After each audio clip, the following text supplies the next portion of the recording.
রিজিক অন্বেষণের প্রতি উৎসাহিত করতে গিয়ে একটি ছোট্ট ঘটনা বলে আমার বক্তব্য শেষ করব ইনশাল্লাহ।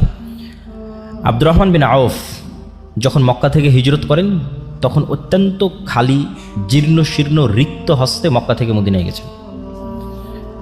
মদিনায় যাওয়ার পর তিনি এক আনসারি মানে সাহায্যকারী, ইনভেস্টর, বেশিরভাগ আনসারি ছিল ইনভেস্টর, আর বড় বড় ব্যবসায়ীরা সব ছিল মক্কা থেকে আসা। কেননা by default, by nature, by born মক্কার কুরাইশরা হচ্ছে বিজনেসম্যান, যেটা আপনারাও জানেন যে আমাদের নবীর স্ত্রী খাদিজা রাদিয়াল্লাহু তাআলা আনহা অনেক বড় বিজনেসম্যান। আল্লাহর নবী তার বিজনেসের দায়িত্ব পালন করেছে, তিনিও বিজনেস বোঝেন। ঠিক আছে, বদরের যুদ্ধ হলো কেন? আবু সুফিয়ানদের কন্টিনিউয়াস বিজনেস চলতো সিরিয়ার সাথে। ওই বিজনেস যে রুটটা ছিল, ওই রুটটা আল্লাহ নবী ব্লক করে দিয়েছিল। কেননা রাসূল সাল্লাল্লাহু আলাইহি ওয়াসাল্লামের সাথে আবু সুফিয়ানদের যে দ্বন্দ্ব ছিল, এটা শুধু ধর্মীয় দ্বন্দ্ব ছিল না। ঠিক আছে, এটার মধ্যে টাকা পয়সা সম্পৃক্ত ছিল, দুনিয়া সম্পৃক্ত ছিল, পাওয়ার সম্পৃক্ত ছিল।